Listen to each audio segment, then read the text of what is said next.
From sampling to scraping, AI, music, rights, and the return of creative control. We've entered an era where machines can generate entire tracks that feel eerily human, emotionally resonant, genre-specific, radio-ready. But as these models scale, so do the questions. What are these models really made of? Who owns the ingredients? And who gets to profit from the output? From sampling to scraping, the sampling era gave us some of the most creative and contentious moments in modern music. Producers used physical recordings as tools for cutting, looping, and transforming them into something new. But it came with a cost: lawsuits, gatekeeping, and eventually licensing models that tried to balance innovation with ownership. Now, we're dealing with models that don't sample snippets, they absorb entire catalogs. Modern AI music generators are trained on massive datasets that include copyrighted material, often without permission. These models don't merely copy audio, they internalize patterns, styles, and semantics. The result? Music that can echo a real artist's voice, melody, or phrasing, without using a single original file. If a DJ couldn't release a track without clearing the sample, why should AI get to?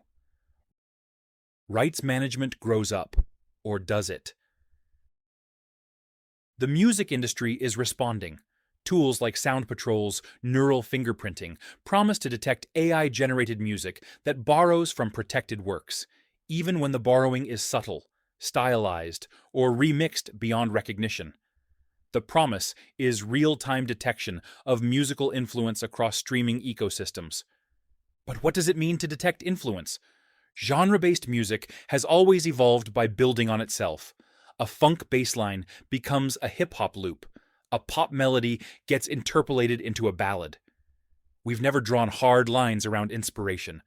So, how do we distinguish creative reference from commercial misuse, especially when it's machines doing the referencing? Stakeholders meet the system. Here's who this touches, and what's at stake. Artists want protection from having their voices cloned or styles stolen.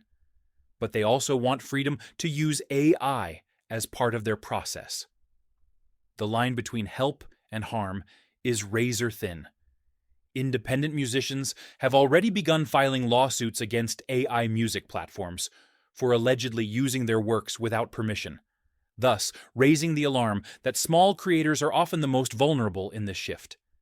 And yet, many artists will never let go of the tactile, personal act of making music. There's something irreplaceable about running your hands across guitar strings, dialing in a synth patch, or belting a line through your own mic. Not because it's efficient, but because it's human. The existence of AI tools may not kill that instinct. Perhaps it might even sharpen it. As AI-generated content floods the digital space, we may begin to assign more emotional and cultural value to the handcrafted, the analog, the real. Consumers deserve transparency. What are they listening to? Is it a real human's creation? Or is it a machine remixing someone else's? Platforms like Deezer are already experimenting with labeling AI-generated tracks to support listener awareness. And as music becomes more automated, many listeners may seek out the original.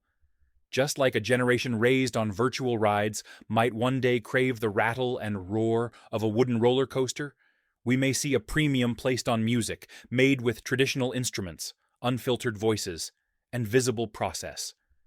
There's nostalgia in the unpolished. And in a world saturated with synthetic soundscapes, imperfections might become the new badge of authenticity. Tech builders must ensure detection models don't overreach. False positives, genre confusion, and explainability challenges will be the battleground. If detection becomes too aggressive or too opaque, it risks punishing innovation instead of protecting creation. The system must be as artist-aware as it is AI-aware. Platforms and labels are threading a needle, embracing AI's potential, while safeguarding the value of massive legacy catalogs. The goal is to harness what's new without cannibalizing what's proven, and, in doing so, being forced simultaneously to define what authentic music means in an age of endless recombination. Society faces a creative crossroads. Will we incentivize originality or industrial-scale mimicry? And if creation scales infinitely through AI, who is left to watch the gates? Copyright used to be protected at the level of publishing contracts and legal notices. Now it requires active monitoring. Song by song, model by model, large rights holders like Universal Music Group can afford to embed these systems, run audits, and pursue legal claims. But what about independent creators? Who defends them in this automated arms race? Do they need to subscribe to detection services, hire lawyers? Or is there a future where artists form cooperatives to watch one another's backs? If AI democratizes creation, do we also need to democratize enforcement? My position: use AI to create, not commercialize. I believe I can assist the creative process. It can spark ideas, remix themes, or help artists explore new sonic territories. But that doesn't mean AI outputs should be released commercially without clearance. If AI learns from artists without their permission, then generates music inspired by them, it's not different from sampling. It's just sneakier.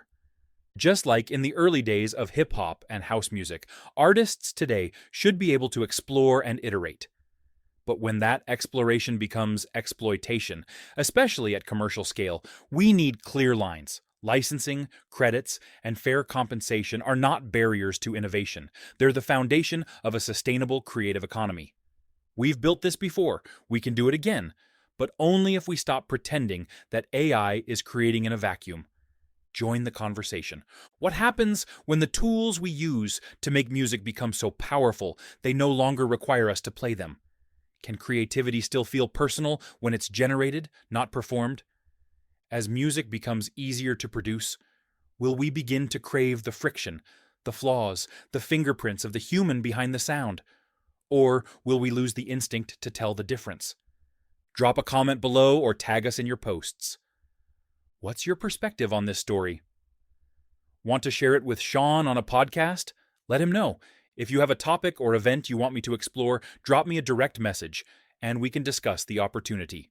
Sean Martin is a lifelong musician and the host of the Music Evolves podcast, a career technologist, cybersecurity professional, and host of the Redefining Cybersecurity podcast, and is also the co-host of the On Location Event Coverage podcast. These shows are all part of ITSP magazine, which he co-founded with his good friend Marco Ciappelli, to explore and discuss topics at the intersection of technology, cybersecurity, and society. Would you like Sean to work with you on a topic/series to help you tell your story? Visit his services page to learn more, seanmartin.com/services. Want to connect with Sean and Marco on location at an event or conference near you? See where they will be next, itspmagazine.com/on-location. Want to chat with Sean about branding, marketing, go-to-market, sales enablement, or other topics related to bringing solutions to the business? Connect with him on Studio C60, studioc60.com. To learn more about Sean, visit his personal website, seanmartin.com. Thank you for listening. Signing off now. Yours truly, Tape 9.